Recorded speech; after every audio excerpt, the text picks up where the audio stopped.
I still remember the smell of vanilla and stale rain that hung in the air of our suburban home the afternoon everything started to fracture. It was a Tuesday, a completely unremarkable late October day in Ohio, the kind where the gray sky just bleeds into the asphalt and makes you want to curl up under a blanket until spring. I was standing in our kitchen, wiping down the quartz countertops that Mark and I had spent 3 months arguing over during our remodel 2 years ago. We were proud of this house. It was a 4-bedroom colonial with a wraparound porch, nestled in a quiet cul-de-sac just 45 minutes outside of Columbus. It represented everything we had built together over 7 years of marriage, a tangible proof that our late nights, corporate grinds, and student loan sacrifices had actually paid off. We were 34, stable, and to anyone looking through the windows, completely happy. Then the phone rang, and Chloe's voice came through the speaker, breathless and completely shattered. Chloe had been my best friend since our freshman year at Ohio State. We had shared cramped dorm rooms, survived toxic exes, and held each other's hair back through the worst hangovers of our 20s. While I had moved toward the predictable comfort of married life and a predictable marketing career, Chloe had always been the wilder one, chasing design gigs and tempestuous relationships that burned bright and turned to ash within months. But she was my sister in every way that mattered. When she told me through heavy, choking sobs that her fiancé, Justin, had been leading a double life, that he had cleared out their shared bank account and left her with a 3-day notice to vacate their apartment, my blood ran cold. I didn't even hesitate. I didn't consult Mark. I didn't think about the logistics. I just told her to pack whatever she could fit into her sedan and drive straight to our place. When Mark got home from his engineering firm that night, he found Chloe sitting at our kitchen island, wrapped in one of our oversized fleece blankets, her eyes swollen to the size of golf balls. I had already set up the guest room on the second floor, a beautiful space with its own ensuite bathroom that we usually reserved for holidays when my parents visited. Mark was quiet at first. He kissed my forehead, poured himself a glass of whiskey, and listened as Chloe repeated the horrific details of her sudden eviction. He looked sympathetic, nodding along and offering the kind of supportive, low-bar advice that men usually offer in these situations. Later, when we went upstairs to our master bedroom and shut the door, I braced myself for a lecture about boundaries. Instead, Mark surprised me. He wrapped his arms around my waist, pulled me close, and told me he was proud of how deeply I cared for my friends. He said Chloe could stay as long as she needed to get back on her feet. I remember feeling this immense wave of gratitude, thinking about how incredibly lucky I was to have married a man so secure, so compassionate, and so deeply embedded in my corner. The first few weeks were actually seamless, almost nostalgic. Having Chloe around felt like a throwback to our college days, but with better wine and a nicer kitchen. She was deeply respectful of our space. She made coffee every morning before Mark and I even woke up. She kept her things confined to the guest wing, and she constantly insisted on buying groceries or cooking dinner to pull her own weight. Mark, who was usually a creature of habit and preferred his quiet routines after a long day at the office, adapted surprisingly fast. He started staying downstairs longer in the evenings, joining us for reality television marathons or sitting at the kitchen island while Chloe talked about her plans to restart her freelance interior design business. I watched them interact and felt a profound sense of peace. My husband and my best friend, the two pillars of my emotional world, were forming their own genuine bond. I thought it was beautiful. I thought it meant we were a family. By late November, the dynamics began to shift in ways that were so subtle, so microscopic, that I couldn't have identified them as red flags, even if I had been looking for them. It started with the lingering conversations. I would go upstairs at 9 o'clock to read or answer emails in bed, leaving Mark and Chloe downstairs to finish a bottle of wine or talk about design trends. From our bedroom, I could hear the muffled sound of their laughter drifting up through the floorboards. It wasn't loud or disruptive. It was just a constant, low murmur that became part of the ambient noise of the house. I found it comforting. I liked knowing that my husband was keeping my grieving friend company, so she wouldn't feel lonely in the dark. Then came the inside jokes. I'd walk into the kitchen on a Saturday morning to find them both laughing over something that had happened on the late-night news, or a meme Chloe had shared. And when I asked what was funny, they'd smile at each other and say, "You just had to be there, Sarah." It wasn't exclusionary, at least not intentionally. They always explained it to me right after. But there was a split second of shared understanding between them that didn't involve me. It was a tiny, frictionless spark that happened right in front of my face, and I chose to see it as a sign of a thriving friendship.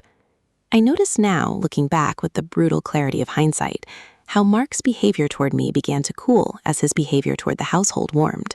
He became more attentive to the domestic details. He suddenly cared about the aesthetic of the living room, suggesting we replace our old throw pillows and asking Chloe for her professional opinion on lighting fixtures. He started working out in our basement gym with a strange, frantic consistency, skipping his usual weekend golf games with his buddies to spend hours on the treadmill and lifting weights. When I complimented his changing physique, he would brush it off with a quick, distracted smile. But I noticed he always wore his most flattering shirts on the evenings we all stayed home together. Meanwhile, our own intimacy was quietly evaporating. When I reached for him in the middle of the night, he would complain about his back, or say he was exhausted from a stressful project at work, or simply turn over, leaving a wide, chilly expanse of mattress between us. I blamed the stress of the upcoming holidays. I blamed the corporate merger his company was navigating. I blamed myself for being too tired, too focused on my own demanding clients, too complacent in the comfort of a long-term marriage. I never, not for a single heartbeat, blamed Chloe. By December, Chloe had landed a lucrative contract with a local real estate developer, staging high-end model homes around the city. She was finally making money, finally recovering her confidence. She talked about looking for her own apartment, browsing listings on her laptop during dinner. Every time she brought it up, Mark would immediately find a reason why the apartment wasn't right. The neighborhood was sketchy. The rent was too high for the square footage. The landlord had terrible reviews online. "Don't rush into anything, Chloe," he would say, his voice smooth and authoritative. "You're family here. Take your time, save your money, build your business. You don't need to run away." I would echo his sentiments, completely agreeing that she shouldn't settle for a subpar place just out of a sense of obligation to us. She would look at Mark, her green eyes softening, and say how incredibly grateful she was for his protection. She called him her big brother. She told me every single day that I had found the last good man on earth. The true shift happened right after the first major snowstorm of the season. Mark's firm announced a mandatory 3-day corporate retreat at a resort in northern Michigan, a standard annual event for their senior executives. Normally, I would accompany him, but my marketing agency was in the middle of a massive year-end push for our biggest retail client, and there was absolutely no way I could take the time off. We agreed that he would go alone, and Chloe and I would have a girls' weekend at the house. But 2 days before he was scheduled to leave, a crisis hit my agency. A major software glitch threatened to derail our client's entire holiday campaign, and my boss asked me to fly out to our corporate headquarters in Chicago immediately to oversee the damage control in person. I remember sitting at the kitchen table, frantically coordinating flights on my phone, while Mark and Chloe stood by the stove making dinner. Mark looked genuinely disappointed when I told him I had to leave for Chicago the very next morning. He told me he hated the idea of me traveling alone in such stressful conditions, and he hugged me tightly, burying his face in my hair. Chloe looked equally sympathetic, offering to drive me to the airport at dawn so I wouldn't have to worry about long-term parking. As I sat in the passenger seat of her car the next morning, watching the snow fall against the windshield as we idled at the terminal drop-off, she squeezed my hand. "Don't stress about the house, Sarah," she said, her voice warm and reassuring. "I'll take care of everything here. You just focus on saving your job. Go crush it." I kissed her cheek, told her I loved her, and ran into the terminal, feeling an overwhelming sense of gratitude for the life and the people I had built around me. The trip to Chicago was an absolute nightmare of endless meetings, cold takeout, and sleepless nights spent staring at spreadsheets in a generic hotel room. Mark called me every evening, his voice a comforting anchor through the chaos. He talked about how boring the Michigan retreat was, complaining about the dry corporate presentations and the freezing weather up north. He said he was spending most of his free time in his hotel room reading or catching up on sleep. I called Chloe too, but she was busy staging a massive colonial home on the other side of town and missed my calls, sending quick, sweet text messages later, filled with heart emojis, telling me she was working late and to get some rest. By Thursday night, the software issue was finally resolved, the campaign was salvaged, and my boss told me I could head home a full day early. I didn't call Mark to tell him, I wanted to surprise him. I knew his flight from Michigan wasn't scheduled to land until late Friday evening, which meant I would have the entire day on Friday to clean the house, unpack, and maybe prepare a nice welcome home dinner for him so we could finally have some real quality time together after weeks of emotional distance. I managed to book myself on a 6 a.m. flight out of O'Hare on Friday morning. The flight was short, the skies were clear, and by 8:30 a.m. I was pulling my rolling suitcase out into the crisp, biting air of the Columbus airport. I caught an Uber straight to our suburb, watching the familiar trees and identical roofs roll past the window, feeling a profound, intoxicating sense of relief that the hectic week was over and I was finally coming back to my sanctuary. When the rideshare pulled into our cul-de-sac, the neighborhood was completely quiet. Most of our neighbors had already left for their corporate offices, and the only car in our driveway was Chloe's familiar silver sedan, dusted with a light layer of morning frost. Mark's car was, of course, parked at the airport parking garage, where he always left it when he traveled for business.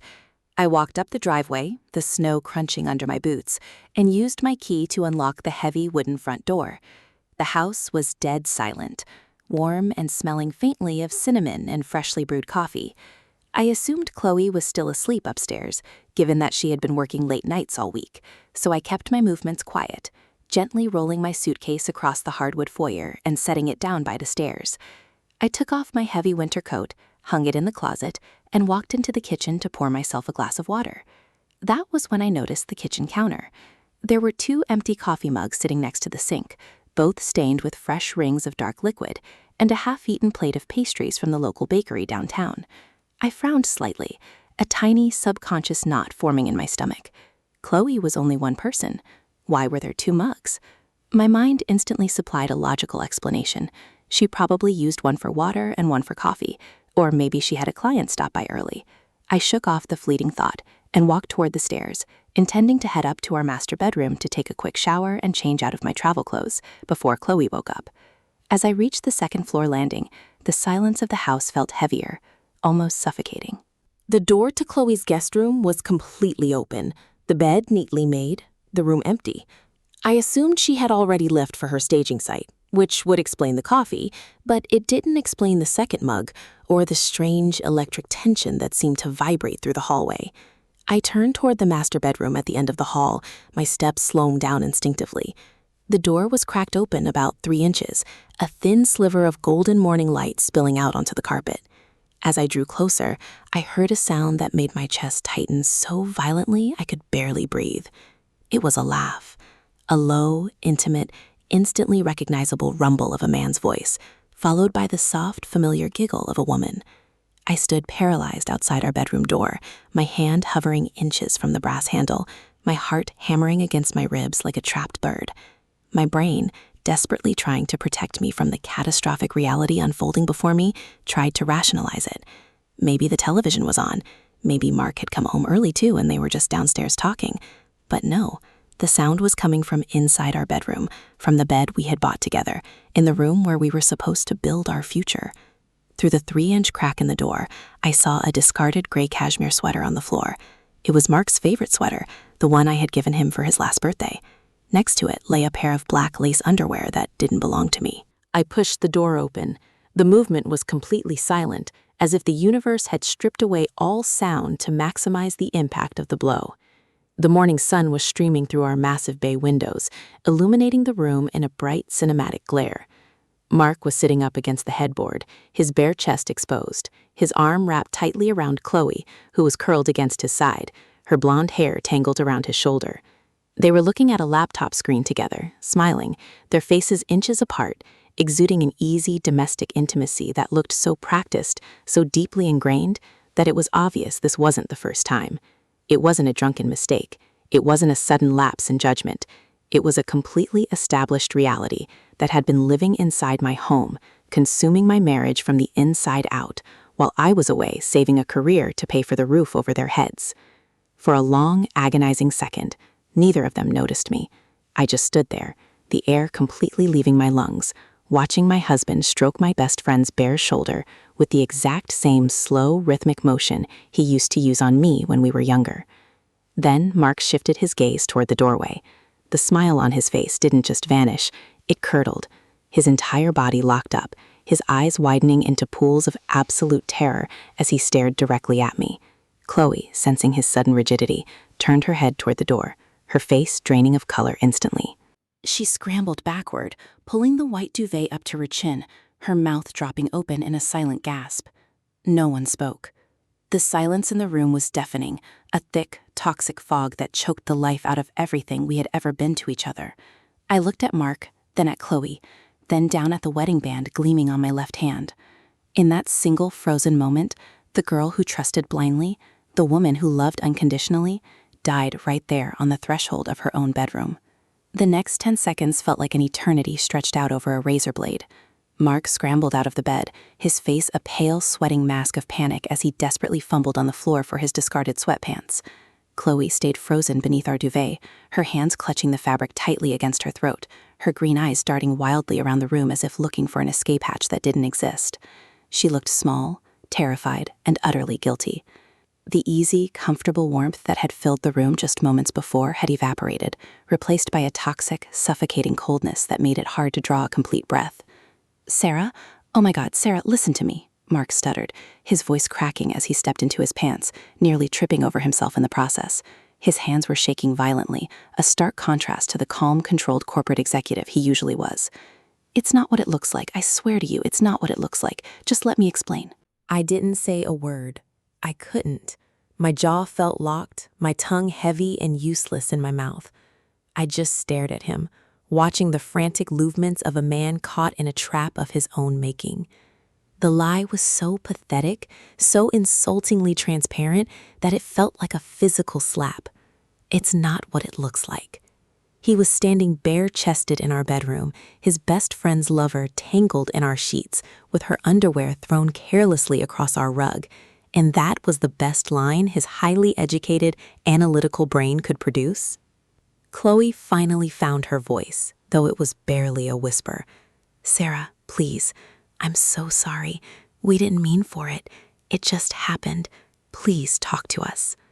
The word us hit me like a physical blow to the chest. Us. In less than 2 months, she had managed to reframe the entire universe of this house. It was no longer Mark and Sarah, the couple who had opened their doors to a friend in need. It was Mark and Chloe, a united front, begging for clemency from the outsider who had inconveniently returned home early. I looked at Chloe, the girl who had held my hand when my grandmother died, the girl who had given a maid of honor speech at my wedding that brought half the room to tears. I looked at the slight flush on her cheeks, the messy tangle of her blonde hair against my pillows, and a wave of intense, violent nausea washed over me. I turned around, walked out of the bedroom, and marched down the stairs. "Sarah, wait, please, Sarah." Mark's heavy footsteps thudded down the hallway behind me, the sound echoing through the high ceilings of our colonial. I didn't stop until I reached the foyer. I grabbed my coat from the closet, my hands surprisingly steady now, fueled by a sudden, icy surge of adrenaline. I threw it on, picked up the handle of my rolling suitcase, and turned toward the front door. I didn't know where I was going, but I knew I couldn't spend another second breathing the same air as them. Mark reached the bottom of the stairs, completely barefoot, his hair wild. He caught up to me just as my hand touched the brass deadbolt of the front door. He grabbed my forearm, his grip tight but trembling. "Sarah, please, don't leave. Don't do this. Let's sit down and talk. We can fix this. I love you. I love only you." I stopped and turned my head slowly to look at his hand on my arm. Then I looked up into his eyes. The sheer hypocrisy radiating from him was staggering. "You love me," I said, my voice shockingly quiet, completely devoid of the screaming rage that was tearing through my veins. "You love me, so you brought her into our bed? While I was working 80 hours a week in another city to make sure our life stayed afloat, you were rewriting our marriage in my own sheets?" "Sarah, it was a mistake," he pleaded, his eyes welling with tears that I couldn't bring myself to believe. "The retreat was canceled because of the storm up north. I came back Wednesday night." Chloe was here. She was upset about Justin. We drank too much wine and they just got out of hand. It's only been a couple of days, I swear to you, a couple of days. He said it as if the brevity of the betrayal somehow lessened the gravity of the crime. He had skipped his corporate retreat, lied to me on the phone every single night, fabricated stories about Michigan weather and boring presentations, all so he could play house with my best friend in our empty home. The calculated nature of the deception was what broke something permanent inside me. It wasn't a spontaneous moment of weakness at a bar. It was a multi-day, coordinated performance. I pulled my arm out of his grip with a sharp, violent jerk. "Don't touch me," I whispered. "If you touch me again, I will call the police." He froze, his arms dropping to his sides, looking completely defeated. I opened the front door, the freezing late December air rushing into the warm foyer, stinging my face and clearing the lingering smell of vanilla and coffee from my nose. I stepped out onto the porch, pulling my suitcase behind me. As I walked down the steps, I heard Chloe's voice from the top of the stairs, calling out my name one last time, but I didn't look back. I walked down the snowy driveway, my boots crunching rhythmically against the ice, until I reached the sidewalk of our quiet, blissful, completely ignorant cul-de-sac. I walked blindly for 3 blocks before my legs began to give out. The cold was beginning to seep through my boots, and the weight of my suitcase felt like an anchor dragging me into the pavement.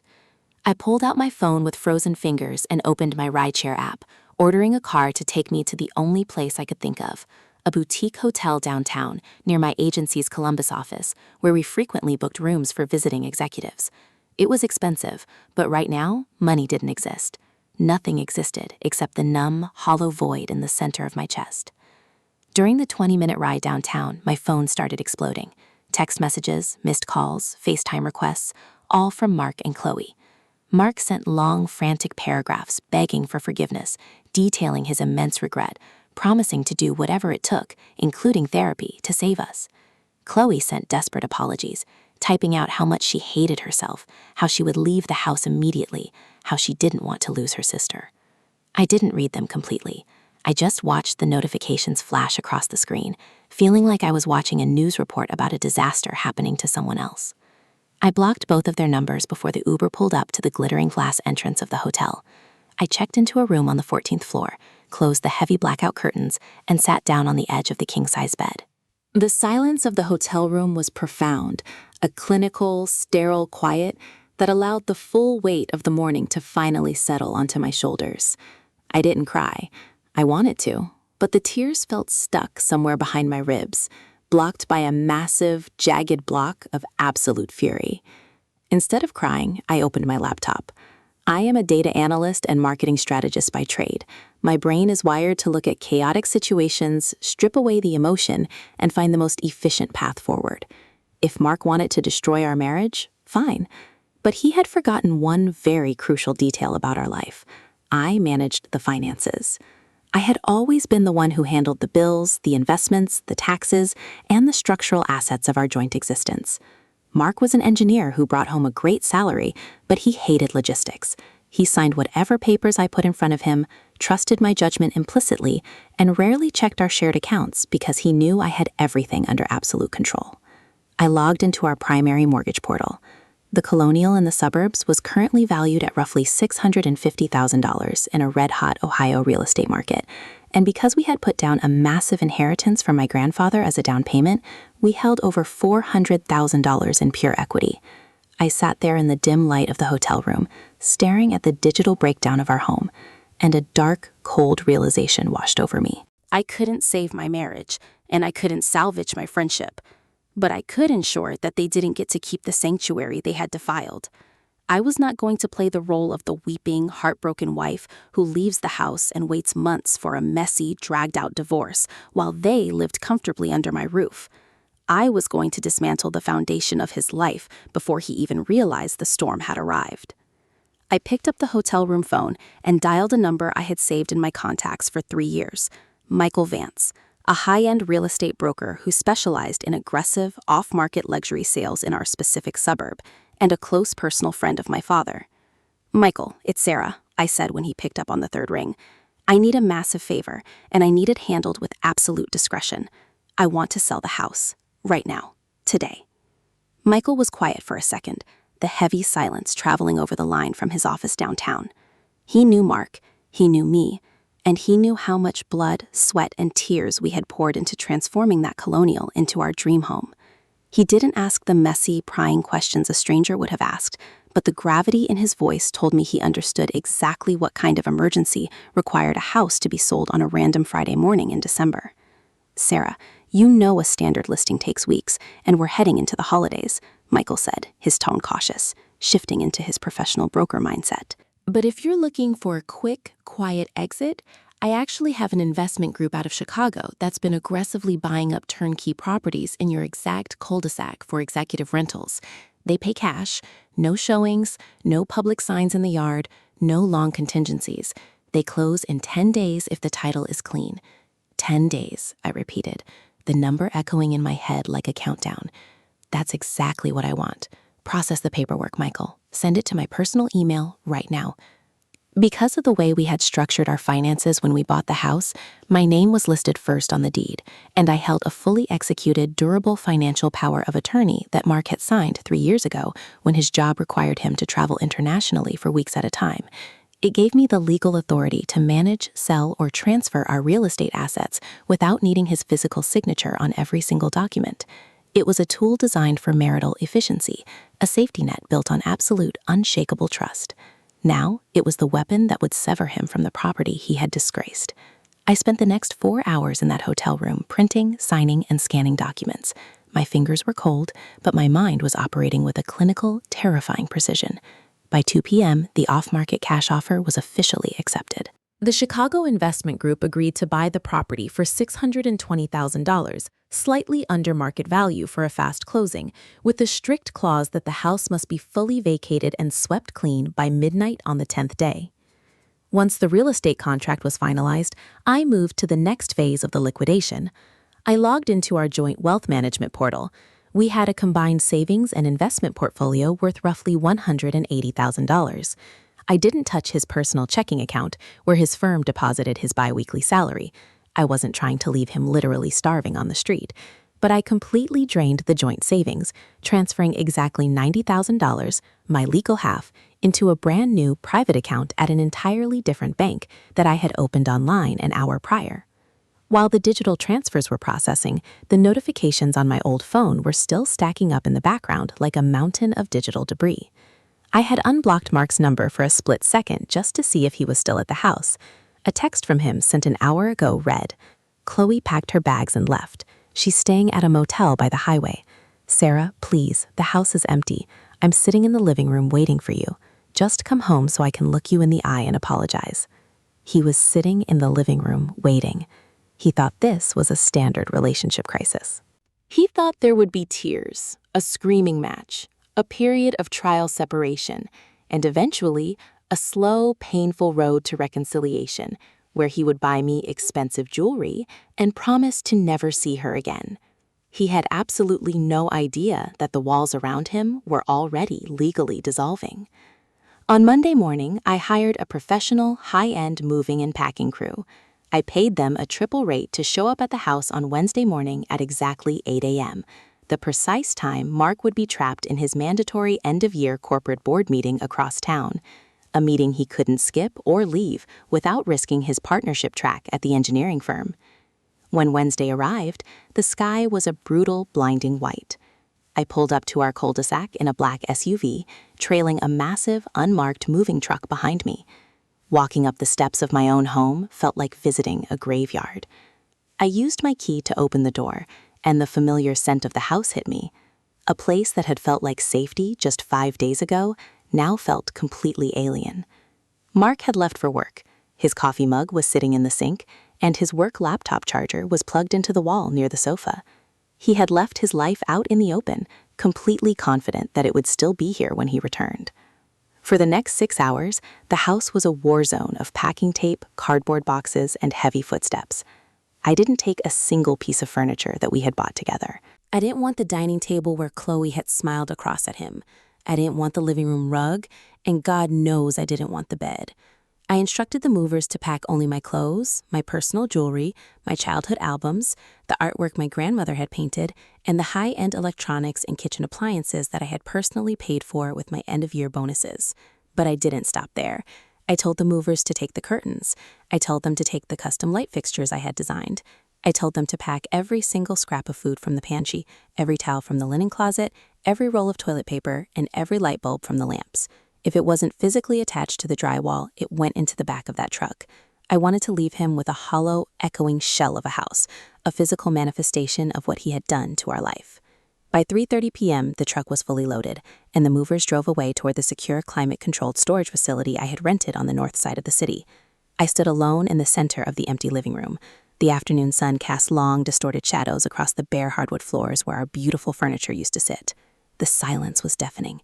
Every word spoken in this house for the last 7 years seemed to echo off the blank walls, stripped of their context, reduced to nothing. I walked through the empty kitchen, down the long hallway, and up the stairs to the master bedroom. The room was completely bare. The mattress and frame were gone, sold to a local liquidation company that had picked them up an hour prior. All that remained was the bare beige carpet, marked with deep, rectangular indentations where our bed had stood for years. I reached into my bag and pulled out a single manila envelope. Inside were the fully executed copies of the off-market real estate sale, the wire transfer receipts showing the split of the joint funds, and a letter from a top-tier family law attorney detailing the divorce filing that would be served to his office first thing Thursday morning. I laid the envelope flat on the floor, precisely in the center of the carpet indentations, where he had laid with my best friend. On top of the envelope, I placed my gold wedding band and the house keys. My phone buzzed in my pocket. It was an automated email from the title company. The Chicago investment firm had completed their final walkthrough via Michael, the funds had cleared escrow, and the deed transfer was officially registered with the county. The house no longer belonged to Mark and Sarah. It belonged to an anonymous corporate entity, and Mark had exactly 7 days left before the local sheriff's department would enforce the vacancy clause. I walked down the stairs, out the front door, and locked it behind me for the very last time. I got into my car, started the engine, and turned on the heater, watching the house recede in my rearview mirror as I drove out of the neighborhood, leaving the ghost of my marriage behind in the freezing December dusk. The drive back to the downtown hotel was the longest 45 minutes of my life. The sun had completely dipped below the horizon, leaving the highway enveloped in a bleak, icy twilight. My phone sat in the center console, completely dark, silent, and disconnected from the storm that was about to break. I felt an eerie, hollow sort of peace. For days, my chest had been so tight I could barely draw a full breath. But as I watched the city skyline grow larger against the cold winter night, my lungs finally expanded. The execution phase was over. The pieces were set. Now all that was left was the impact. I reached my room on the 14th floor, stripped off my heavy winter layers, and poured myself a glass of water. I sat down at the desk by the window, looking down at the tiny ant-like headlights of cars moving through the Columbus streets below. It was 5:15 p.m. Mark's board meeting always wrapped up at exactly 5 p.m., and given the standard Friday evening traffic heading out to the suburbs, he would be pulling into our cul-de-sac right about now. I picked up my phone, unblocked his number, and waited. The explosion happened at exactly 5:42 p.m. My phone didn't just ring, it seemed to vibrate with a frantic, animalistic terror. The caller ID flashed his name, the little picture of him smiling on a beach in Florida 3 summers ago, looking like a relic from an ancient dead civilization. I let it ring until it went to voicemail. It rang again immediately, and then a third time. Finally, on the 4th attempt, I slid my thumb across the glass and answered. I didn't say hello. I didn't say anything at all. I just held the phone to my ear, listening to the sound of his ragged, hyperventilating breath filling the empty space between us. Sarah? Sarah, oh my God, Sarah, where are you? His voice screamed through the speaker, high-pitched, wild, and utterly unraveled.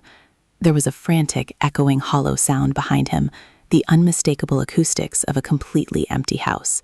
Sarah, what did you do? What is this? The furniture, everything is gone. Where is everything? Did we get robbed?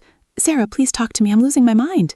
You didn't get robbed, Mark, I said, my voice dropping into a flat, monotone cadence that sounded incredibly distant, even to my own ears. I took my things, and I cleared out the rest. What do you mean you took the rest? He cried out, and I could hear the sound of his heavy leather dress shoes thudding frantically against the bare hardwood floors as he ran from room to room. The light bulbs! Sarah, the lamps don't even have light bulbs. The kitchen is empty. Where is our bed? Where is the sofa? What is happening? Where are you? Look down, Mark, I whispered, staring out at the city lights. Are you in our bedroom? There was a long pause on the other end of the line, followed by the sound of his heavy, panicked breathing as he walked up the stairs. I heard his footsteps echo down the second-floor hallway, and then a sudden, sharp intake of breath as he walked into the bare master bedroom. There's an envelope on the floor, he said, his voice dropping into a shaky, terrified whisper. Sarah, what is this? Open it, I said. The phone went quiet for a moment, save for the distinct, crisp sound of paper tearing. I sat in my sterile hotel room, perfectly visualizing the scene. My husband, wearing his expensive corporate suit, standing in the fading evening light of an empty room, reading the destruction of his own universe. I knew the exact moment his eyes hit the real estate paperwork. I knew the exact second his brain processed the legal reality that the house he was standing in no longer belonged to him. This says the house is sold, he whispered, his voice cracking completely, a pathetic, strangled sound escaping his throat. Sarah, this isn't real. You can't sell the house. My name is on the title. We bought this together. This has to be a joke. Your name was on the title, Mark, but you signed a durable financial power of attorney 3 years ago so I could manage our assets while you were in Germany, I replied, each word falling like a heavy concrete block. I accepted an off-market cash offer on Friday afternoon. The deed was officially transferred to a corporate investment group out of Chicago at 3 p.m. today. The funds have cleared. Your exact half of the liquid equity is sitting in a separate escrow account that my attorney will release to you once you sign the divorce papers. The paperwork for the filing is in that envelope, too. You'll be formally served at your office at 9 o'clock tomorrow morning. Sarah, no, you can't do this, he screamed, and I could hear him literally drop to his knees slamming hard against the bare beige carpet. We can talk about this. It was a mistake. I made a horrible, stupid mistake, but you can't just erase our entire life in 5 days. Where am I supposed to go? Where am I supposed to live? You have exactly 7 days before the new owners take physical possession of the property, I said, my voice completely cold, entirely empty of the empathy I had wasted on him for 7 years. I suggest you call Chloe. I hear she's staying at a motel by the highway. Maybe she has room for you on her couch. Sarah, please, I love you. I don't love her. It was nothing. It was just a stupid, lonely impulse. Don't lie to me anymore, Mark, I interrupted, cutting him off before he could pollute the air with another pathetic excuse. You didn't just make a mistake. You brought her into my home. You brought her into our bed. You let her eat from my kitchen, look out my windows, and sleep under the roof that my grandfather's inheritance helped pay for. You didn't just break our marriage vows. You defiled the only place I ever felt safe. So I took the safety away. I took the house, I took the money, and I took myself. You wanted to play house with my best friend? Now you can do it in an empty room. Sarah? Goodbye, Mark.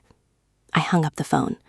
I didn't wait for him to sob, I didn't wait for him to beg, and I didn't wait for him to try to explain the unexplainable. I tapped his name on my screen and blocked his number, permanently this time. Then I went into my settings and blocked Chloe's social media profiles, her email, and every single digital thread that connected her to my life. I deleted our shared photo albums, removing thousands of memories with a single unceremonious tap of my finger. I stood up from the desk, walked over to the bed, and lay down on my back, staring up at the white plaster ceiling of the hotel room. For the first time since Friday morning, the violent, burning anger in my chest began to subside, leaving behind a vast, cool, and incredibly clean landscape. The colonial house in the suburbs was gone. The 7-year marriage was a ghost. The 15-year friendship was completely dead. I was 34 years old, sitting in a hotel room with nothing but 2 suitcases and a brand new bank account. But as I closed my eyes and let the silence of the room wash over me, I realized something incredibly powerful. I wasn't the victim of this story. I hadn't stayed behind to cry in a house filled with their shadows. I had dismantled the stage before they could even finish the second act. Tomorrow, the lawyers would handle the fallout. Tomorrow, the corporate servers would deliver the final blow. But tonight, I was finally free.